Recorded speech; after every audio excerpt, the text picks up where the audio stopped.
C'était au début des temps, quand la terre était encore toute plate. Elle était comme une éponge, quoi, avec un côté sec, un côté qui gratte. Et là, il y avait tout ce qui était sec. Le désert, le Sahel, le saucisson sec, la boulette du genou à Pépé. Et de l'autre côté de la terre, il y avait le côté humide, où l'eau s'égouttait, avec les océans, les lacs, les rivières, la nature luxuriante, les marais, les brouillards. Et dans les brouillards de la terre, à l'époque, il y avait les dragons. Oh, peut-être que maintenant vous ne croyez plus aux dragons, mais on dit que les dragons vivent encore dans les brouillards qu'on trouve dans la tête des gens. Et on dit que ces dragons-là sont encore plus dangereux que ceux d'avant. Méfiez-vous des histoires. Mais là, dans les brouillards de la terre, il y avait la bête la plus abominable que la terre n'avait jamais portée. Elle s'appelait la bête Azir. Elle ouvrait la goule rien qu'une fois par an. Et elle sentait tellement fort les égouts que les gens mouraient à 40 km aux environs. Et tous les ans, la bête Azir mangeait la plus belle fille que l'avait dans le pays. La bête Azir, c'est le démon, la bête qui vient du fond des joncs. La bête Azir, a rien mangé dans sa journée. La bête Azir, fait pleurer les garçons et saigner nos maisons. La bête Azir, a rien mangé, on va pas durer. Et à force de manger les belles filles, on restait plus de belles filles, on restait plus que les autres. Et là, même le troisième âge a commencé à s'inquiéter, les papis, les mamies. Et heureusement, face à, côté sec, le désert avait fait pousser une rose. Une jeune fille parfaite, aussi belle dessus que dedans, ce qui est très rare. Elle s'appelait Jeanne. Elle avait juste un problème. C'est qu'elle n'aimait que ce que les autres n'aimaient pas. Les crapauds, les vipères, les serpentes, les araignées, les rats. Et elle faisait des cadeaux. Elle donnait ce qu'elle aimait, mais personne n'en voulait. Les gens disaient « Oh, la vilaine bébête !» Et les gens se sauvaient. Elle restait avec ses cadeaux dans les mains. Et la race humaine, en principe, est une race généreuse. Quand on n'arrive pas à donner, on porte au cœur.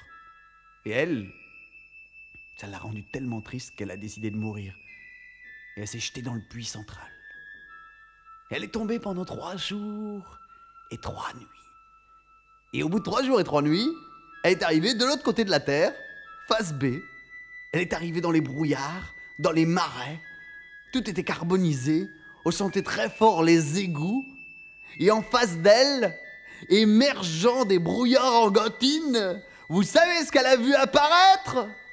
La bête Azir, c'est le démon, la bête qui vient du fond des joncs. La bête Azir, a rien mangé dans sa journée. La bête Azir, fait pleurer les garçons, fait saigner nos maisons. La bête Azir, a rien mangé, on va pas durer. Et Jeanne regarde la bête s'approcher et elle disait « Oh !» Et pourtant la bête était vraiment abominable, avec des petites pattes poilues, crochues, palmues, avec une barbe bleu, blanc, rouge. Il dégoulinait de la goule. Quand elle l'ouvrait, on avait des flammes qui sortaient de partout, les yeux injectés de sang, d'où sortait toute la saloperie du monde. Les crapauds, les vermines, les serpents, les araignées, les vieux rats, les troupeaux de rats, les pompiers tout pourris, les institutrices barbues, les maçons en caleçon, les petits noirs calaminés, les sans-abri rikiki, la saloperie du monde. Et Jeanne regardait, elle disait « Oh, comme elle est mignonne la bête, comme elle est mignonne !» Et la bête s'approchait en faisant Petoc, petoc, petoc, petoc, petoc, petoc, petoc, petoc. Et Jeanne qui disait oh, comme elle est mignonne la bête. Et la bête dans la dernière ligne droite a accéléré.